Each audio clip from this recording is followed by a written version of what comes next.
malam ini pun sampean terima dengan hati, jangan dengan akal. Dengan akal pasti Anda tidak akan bisa menerima. Di dalam ruh, di dalam hati ada nur. Jasad, ya, di dalam jasad itu ada roh. Jasad ini zikirnya la ilaha illallah.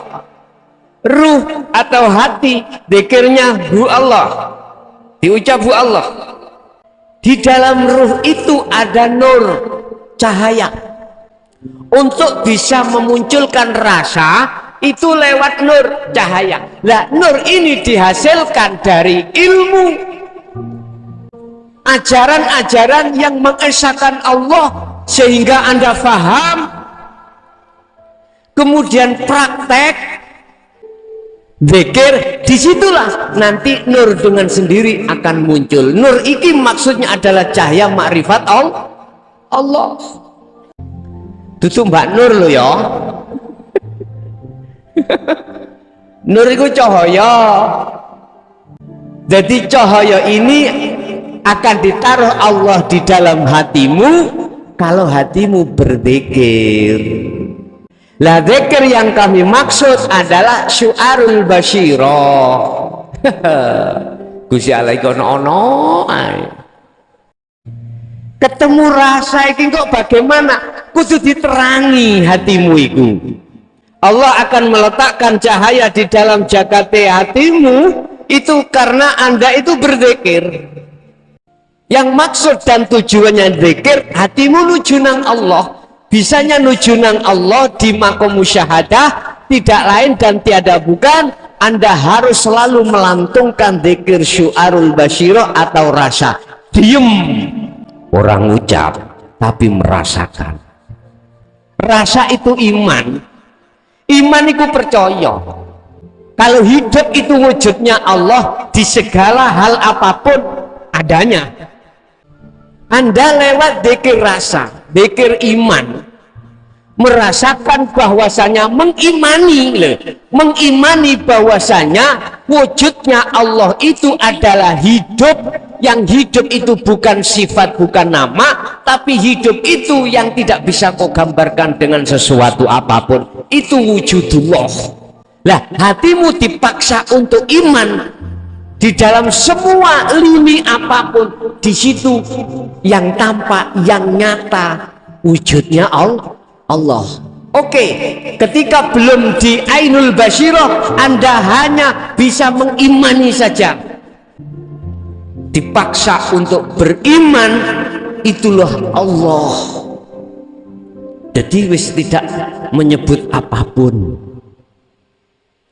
Jadi hati sampai diem, tapi hatimu kudu rasane kudu berjalan, imane kudu melaku. Dikatakan iman yang melaku tatkala hatimu itu sudah tidak melihat, tidak percaya atas makhluknya yang berperan, atas makhluknya yang mendengarkan, atas makhluknya yang melihat, atas makhluknya yang berucap, atas makhluknya yang berafal, bergerak dan lain sebagainya. Itu caranya. Jadi untuk menghilangkan yakfur bitahud, membersihkan kotoran hati dengan syu'arul basyirah, dengan dzikir sirul asrar, praktek lewat syu'arul basyirah. Ini pintu pertama, rasa atau iman. Contoh, sampean Bu nimpawan biasa lek uleg-uleg gak Bu? Masak, mususi beras, ngirisi brambang, daripada jenengan iki ngomong ngalor ngidul gak karuan, mending Anda hatimu gunakno dzikir sirul asrar lewat syu'arul basyirah. Ngene, anti sampean sadar yen terjadinya af'al ini, pekerjaan, gerakan, hati sampean harus ngerasakan iman Di situ yang berperan Allah. Ojo ngerti gendeng gak? Walaupun nantinya akan jadi orang gendeng. Sing ngelokne iku sing jopo, bukan sampean. Nek sampai niku enak, wanteng, enak. Di situ nanti manakala diterjadikan seperti terjadi nih Siti Zulaikha melihat gantengnya Nabi Yusuf, jadi sampai ngirisi brambang sampai entek sampai ngenei tri gak kroso wis manutoai. Apa kok yang ngono Gus, ngirisi tomat akhirnya kekiris sampai tangane yo apa jari sing duweni settingan. Artinya ini asli nih ayat itu.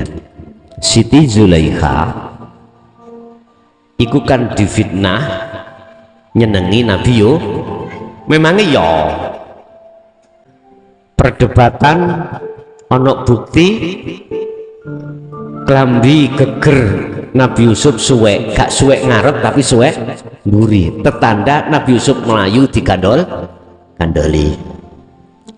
Siti Zulaikha ngono wayu pau nggih cara saiki ngono mungkin ya kaya Desi Ratnasari BE kelap-kelip ngono mripate blolak-blolok ngono sak serban mripate. Iku sak temene ngene lho Bu, kan para pelayan wedok-wedok wakai kuwi jenenge apa? Pelayan-pelayan itu dicekeli apel sama lading satu-satu, Nabi Yusuf dikongkon liwat.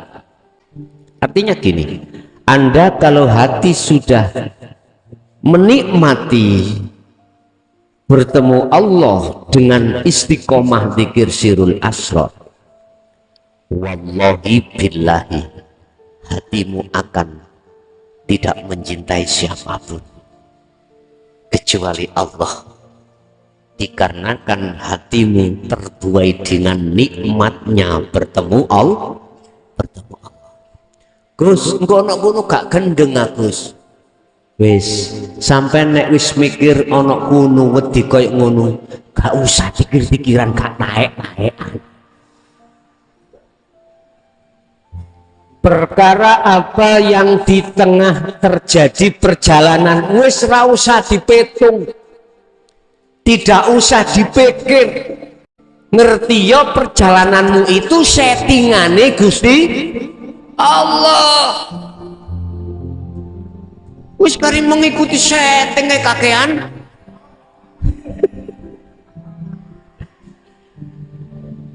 Cetha nggih.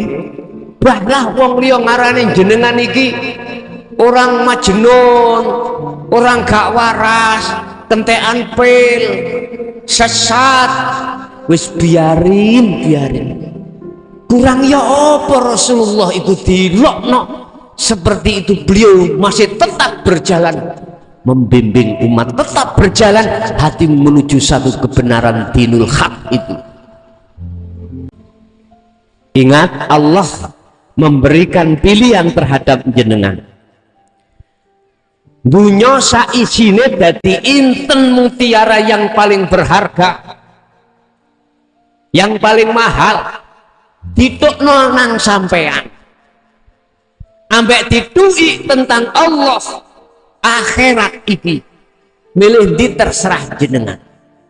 Sampai Allah dawuh ini, orang yang tidak beruntung adalah orang yang menjual belikan akhirat ditukar dengan dunia. Kalau ngomong bahasa ilmu Pak, kita menolak dan membatalkan ilmu hakikat, kita mengesahkan ilmu syariah. Laksana seperti itu. Rasulullah memberikan satu ajaran atau pitutur. Dunyane yo kawin, akhirat yo oleh. Man arada dunya fa'alihi bi ilmin wa man aradal akhirah fa alaihi bi ilmi fid dunya hasanah wa fil akhirati hasanah. Tapi manakala Anda berprinsip hak lalion daunya urusan daunya tak main,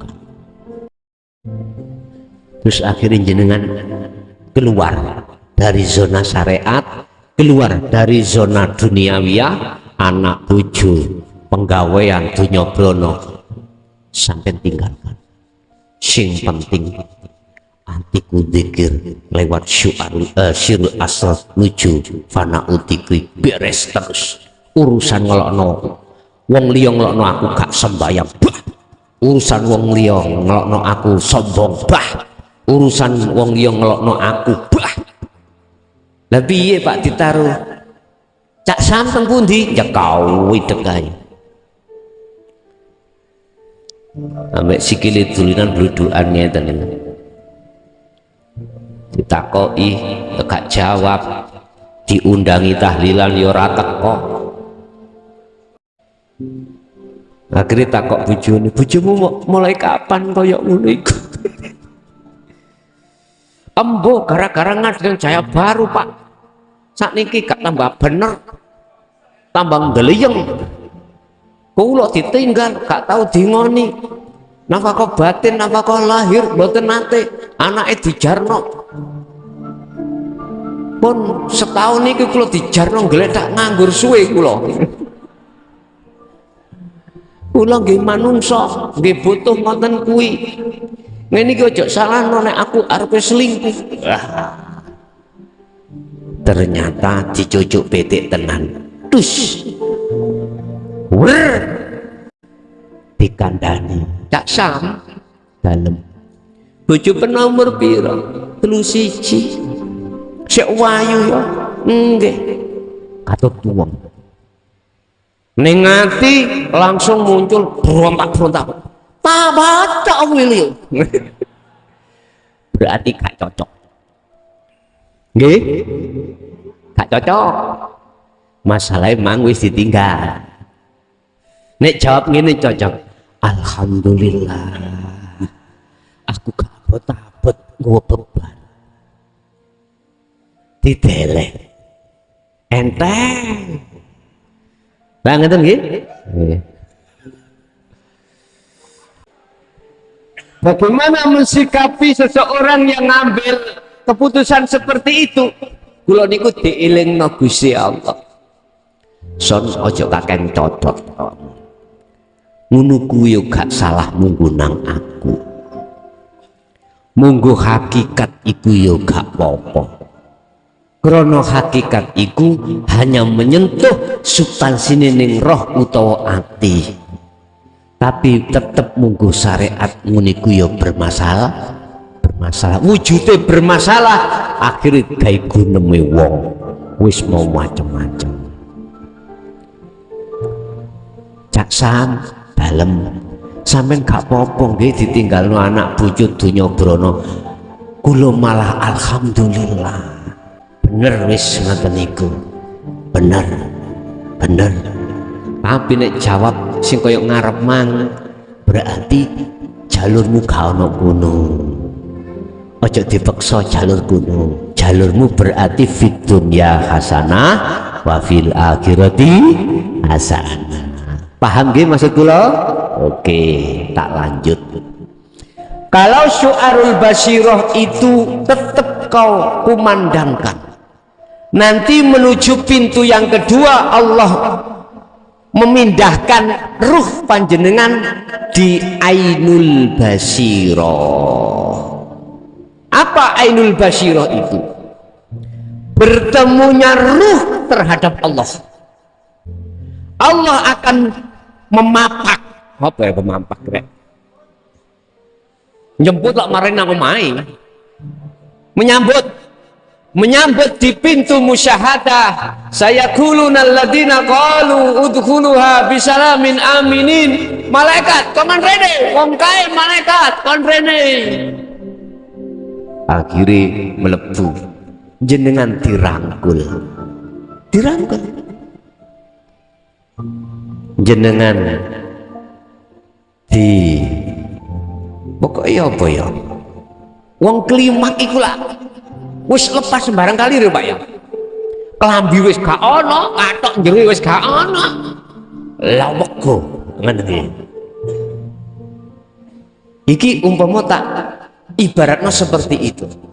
Bojo lanang suami istri bila mana kumpul kok sik pakai jin pakai anu wis gak cocok, harus lepas semuanya. Pingin ditutupi yo ono njero sarung wong loro utawa spray ditutupi spray.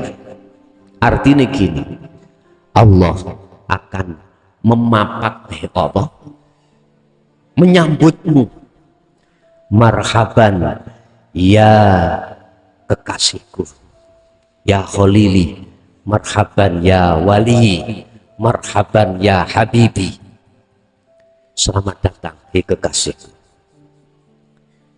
Karena sampai wis pelepas selain Allah. Makanya kemarin saya ceritakan ada calon kekasih Allah bisanya sholat sodakta bener ketika ada di gunung lepas mudo blejet, iku isyarah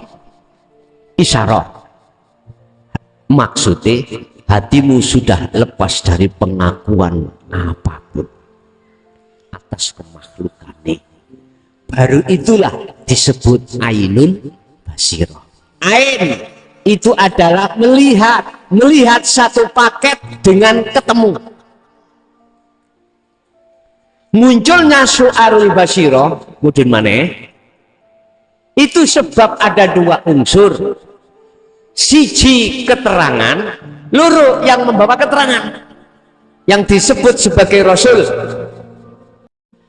Keterangan iki mentaukiti bahwasanya wujudnya Allah itu hidup itu. Akhirnya muncul hati sampai iman rasa tadi yang kami sebut sebagai syu'arul basirah. Udah, setelah itu jalankan syu'arul basirah ini. Caranya bagaimana sampai menjalankan syu'arul basirah? Itulah zikir yang tidak berucap, zikir yang sudah tidak berlafaz. Hatimu sadar dan menyadari lewat iman dan merasakan bahwasanya hidup itu wujudnya Allah yang berperan dari segi apapun. Diteruskan, laksana sampai tak kasih tahu. Iki misalnya tisu sampai gak ngerti, tak tutupi goblok. Iki tisu tak tutupi. Iki gambaran munculnya sirul asror nangati sampean. Ibu bapak, di dalam kopiah ini ada tisu Pak, warnanya putih, cirinya bla bla bla bla bla. Hati sampean yakin kalau di dalam kopiah itu ada tisu. Bapak ibu, wujudnya Allah itu hidup, yang huwal awwalu wal akhiru wal zahiru wal batin, yang berperan dari segala apa yang di awal dan di akhir, di dalam dan di luar. Andai kata hatimu yakin itu Allah wujudnya, itu berarti Anda sudah mengenal sirul asror. Pertama, pintu pertama disebut syu'arul basirah. Yes. Jangan berhenti di sini. Anda harus menyatakan, mewujudkan wujudnya tisu. Anda harus bertemu terhadap tisu. Anda harus melihat terhadap tisu yang sudah saya kasih ciri-ciri tadi. Anda harus sampai pada ainul basirah niki Pak Bu, harus. Caranya bagaimana? Ya terus kumandangkan terus syu'arul basirah itu di hatimu. Baik ketika jasad ini melakukan sholat secara syariat, ataupun aktivitas di luar sholat secara syar'i, aktivitas apapun Anda harus sampai ke ainul basiro. Caranya bagaimana? Ingat, syu'arul basiro fungsinya adalah untuk menghilangkan cinta atau iman dalam hati selain Allah. Syu'arul basiro, Anda juga begitu. Anda harus membuka koplo iki Pak Bu. Buka koplo iki. Hilangkan koplo iki. Ya koplo ini yang dimaksud at-taghut. Bukan perkara at-taghut itu bisa menutupi Allah, enggak loh ya. Mokal pun salah paham. Bukan kopiah ini yang bisa menutupi wujudnya tisu, bukan. Bukan. Bapak Ibu, secara akal memang koyo sing nutupi tisu itu adalah kopiah, koplo. Memang secara akal taghut itu bisa menutupi Allah di dalam mata hatimu. Akhirnya mata hati yang disebut imanul haq gelap. Sebenarnya bukan. Adanya taghut itulah yang menjadikan jagate hatimu itu gelap, kue melek. Tapi gak ketok sebab kuwi ana nggo ruangan lampune gak murup. Ayo gak percaya mlebu kamar engko lampune patenono kuwi ora bakal melek mecicilo walaupun matamu iku melek sak terbang tetap nggak bisa melihat apapun di depanmu karena cahaya makrifat tidak didatangkan. Ingat tadi saya katakan nur itu akan datang manakala di dalam hatimu itu berkumandang zikir. Allah akan menurunkan cahaya makrifat dalam hatimu manakala hatimu berzikir pada Allah. Kalau sudah terang, kuwi ora bakal maidu terhadap kondisi apapun. Hatimu tidak akan pernah menelongso dengan keadaan apapun. Ada uang buat bayar, buat makan, tidak ada uang, yo gak protes. Karena apa? Karena hatimu sibuk melihat Allah. Bagaimana caranya sampai membuka hijab itu? Ya dengan syu'arul basirah terus sampai genahno. Nanti Allah sendiri yang akan meletakkan, menarik roh itu dari syu'arul basirah menuju ainul basirah. Kalau sudah di ainul basirah, inilah yang disebut roh sudah bertemu Allah. Syaratnya bertemu Allah, perkara selain Allah dalam hatimu sudah tidak ada, termasuk aran roh yang menghadap. La ibsarun wa mubsarun wa basarun. Nama yang melihat dan nama yang dilihat dan mata untuk melihat itu sudah tidak ada. Kopiah iki dibuka utawa dielih, dibuang, akal ngomong oh iya iku wujude tisu. Mpun berhenti di sini. Tadi mengapa dikatakan la ibsarun wa mubsarun? Yang melihat dan yang dilihat tidak ada, dan mata untuk melihat itu sudah tidak ada. Artinya sudah fana aran-aran itu, sehingga inilah yang kami sebut laisalahu kamislihi syai'un. Tandane apa? Atimu iku damai, tentrem, wis gak ono nikmat, nek gak nikmat sing koyok ngono kuwi. Kedua, hatimu sudah tidak ada pengakuan dirimu. Umpama diakokno iku akune Allah. Ngeten niki Pak. Kondisi yang seperti ini Bapak, Ibu,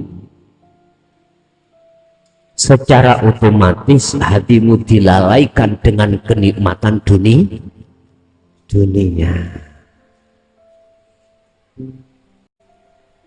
Itu cara untuk kita menuju ainul basirah. Kalau sudah ainul basirah Bapak Ibu, maka di situ sak klik sak jangkah ke hakul basirah. Allah menaruh di situ. Hakul basirah apa? Menyatakan, oh iya tisu. Udah, hatimu sudah hanya beriman pada tisu. Laksana iki. Kok kira hatimu iku onde-onde. Oh iki jemblem. Oh ini ote-ote. Oh ini nggak bisa Pak. Artinya kalau hatimu sudah ditaruh Allah di hakul basirah, Anda itu sudah tidak melihat selain Allah. Imanmu pasti terhadap hanya pada hidup Allah itu tadi. Jadi umpama bojo sampean ngoceh-ngoceh, oh Gusti Allah nyelatu. Garwa sampean jaler kei blonjo ukeh utawa titik, oh Gusti Allah belanjani semene.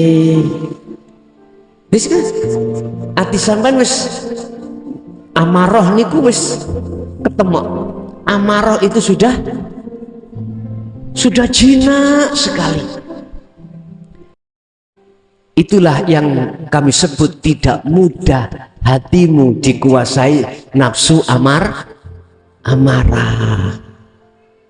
Nek hati sudah tidak dikuasai amarah, nafsu amarah, maka gak mudah keluar penyakit, khusus penyakit hati.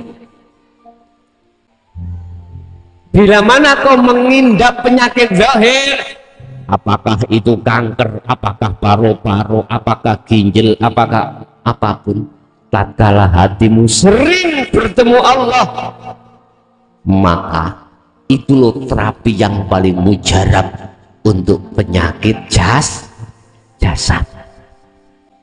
Gak usah bingung jenengan sing duwe lara kanker, lara apa wae. Wis gak usah bingung, terapi yo dengan berzikir pada Allah.